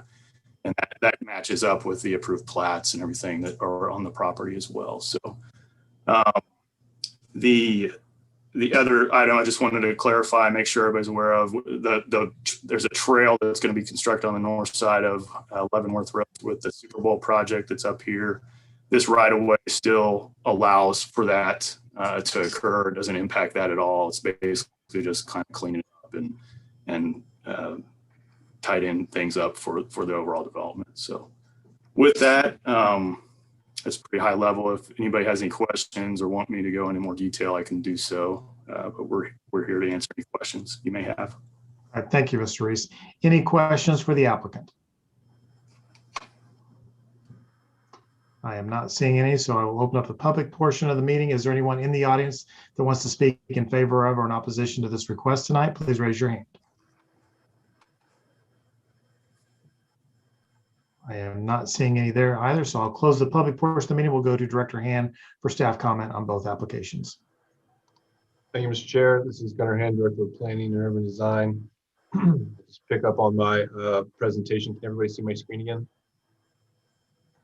Okay, again, as Mr. Reese described, this is two vacations separated because of the property ownership. The important point for us was that this does not impede or get in the way of the trail, 10-foot wide trail that was a part of the change of zone related to the larger project.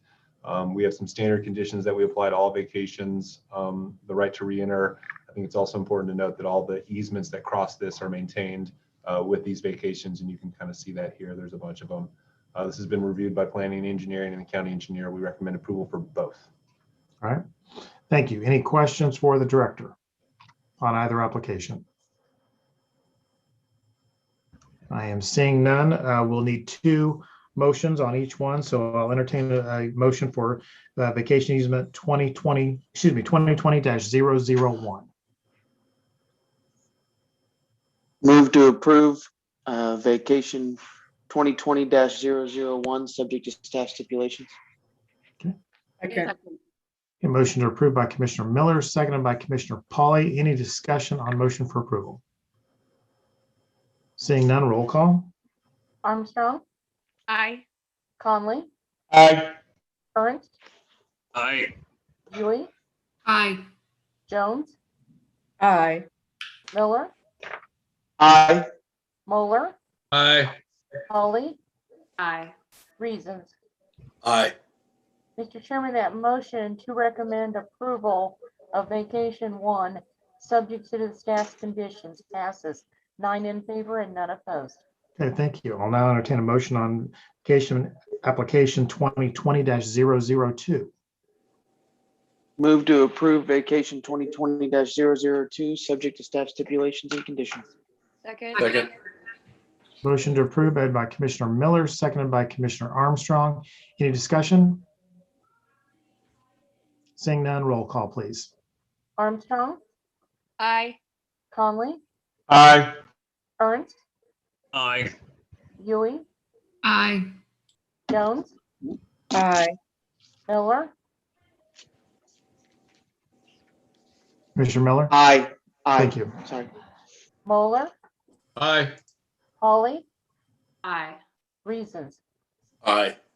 Mr. Chairman, that motion to recommend approval of this vacation application, subject to the staff's conditions, passes 9 in favor and none opposed. Thank you, gentlemen. This will be heard, both of these applications will be heard once again on February 25th at 7 p.m. before the Board of Commissioners.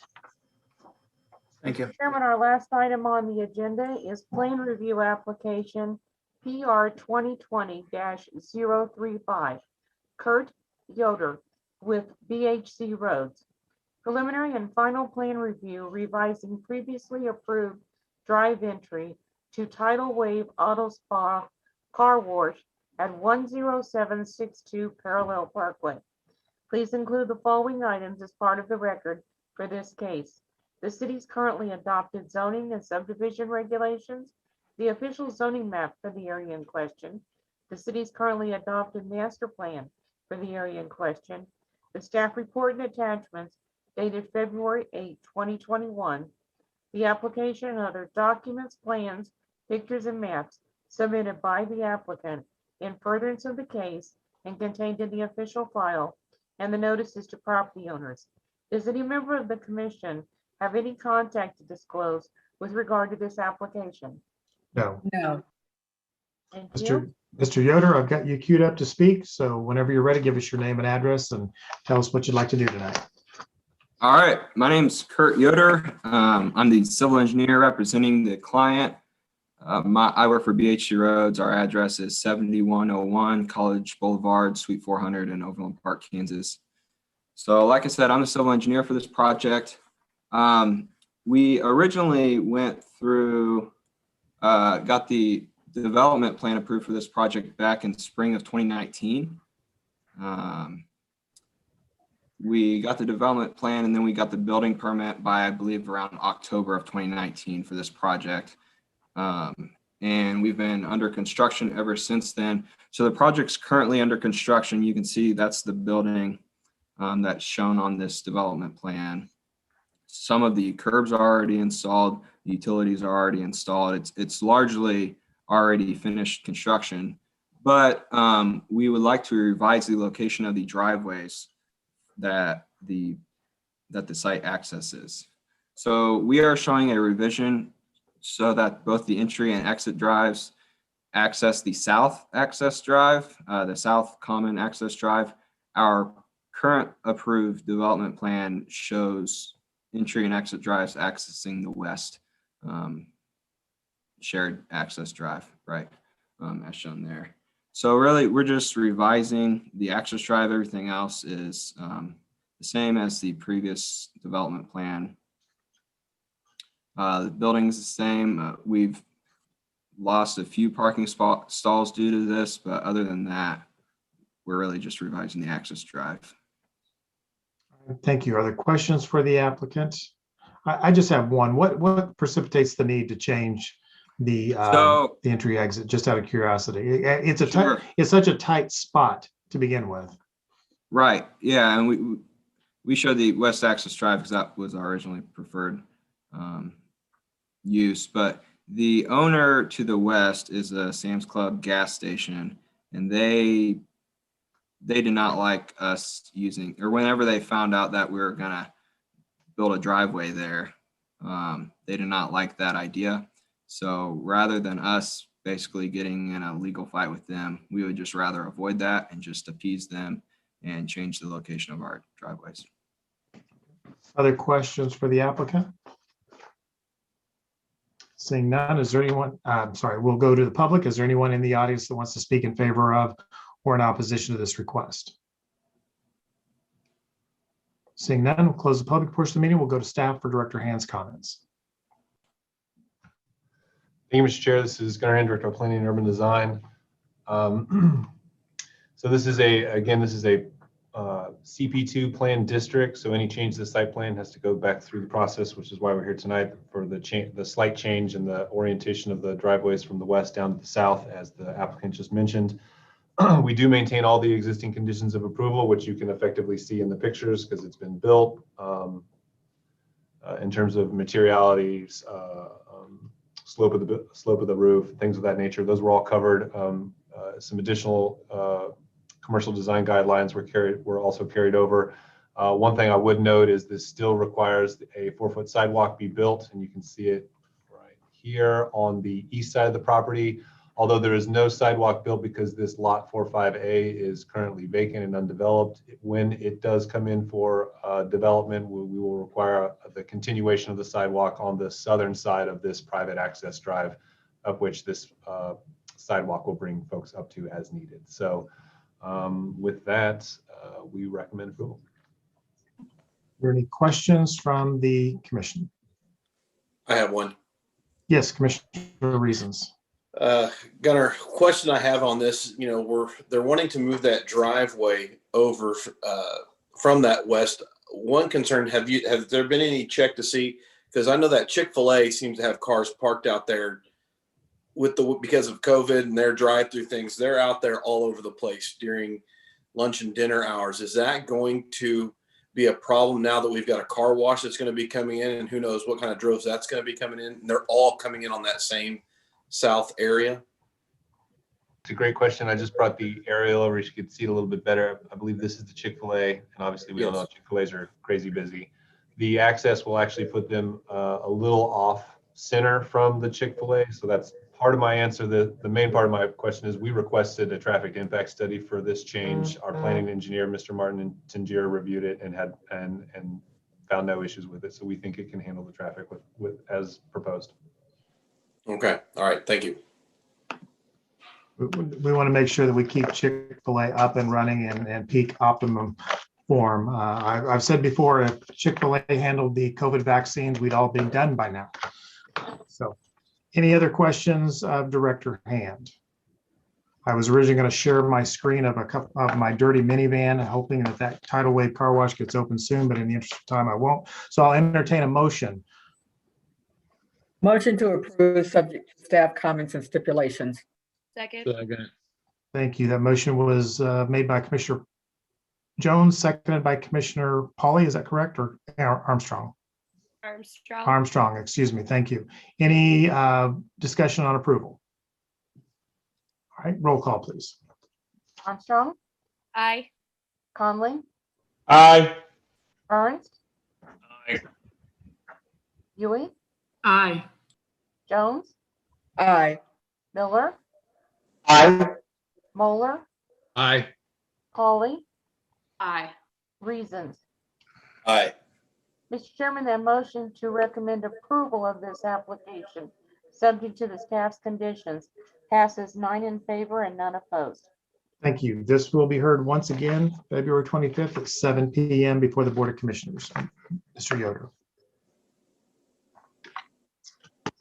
I believe that concludes our agenda. Is that correct, Janet? Anything else? That is correct. Okay. All right. Thank you all for your presence tonight and your input. And excuse me. Mr. Conley has his hand raised. Oh, I'm sorry, Mr. Connolly. Oh, this is for Gunnar. I just want to know if what they're gonna do at Indian Springs. Are they still gonna build that restaurant depot or warehouse On the old mall site? Yeah. Foodie Park. We have not received any applications before. There was something a couple months ago where somebody had floated an idea, but it was related to what Commissioner Carson said about a foodie park. We haven't seen anything about it or heard anything since. It's supposed to be a restaurant depot, right? Scabuzzo's. Yes, because Scabuzzo's. So they're not gonna do it anymore? They might be, but they haven't submitted anything to us yet. All right, thanks. I can look into it and get back to you. All right, thanks. Sure. Anything else? Nope. Okay, once again, thank you, everyone. Be safe out there in the cold weather, and we will see you next month. Thank you, Jeff. Take care, all.